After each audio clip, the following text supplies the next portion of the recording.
tête, oui. Si n'est pas l'école, va faire le cadeau, Azili la torre, dans nos lois. Azili la torre, dans nos poids. Ngéola, Azili la tête, oui. Vous parlez mon vous valez vous valez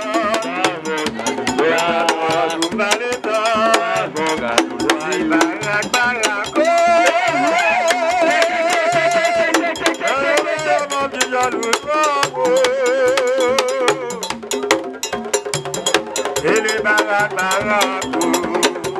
il paraît meilleur qui jaloux il est bien d'abord qui jaloux d'amour et dans ton baraque mais des balais côté conneries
Messieurs.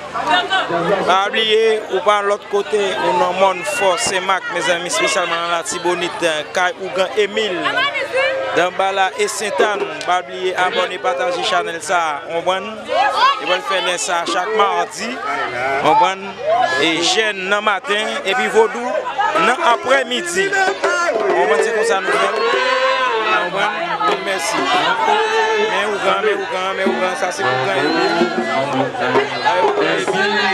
Ougan Emile. Chaque mardi, jeune dans matin et après-midi vaudou. Dans Bala et Saint-Anne. Merci à tout le monde qui a suivi. Belle vaudou ça.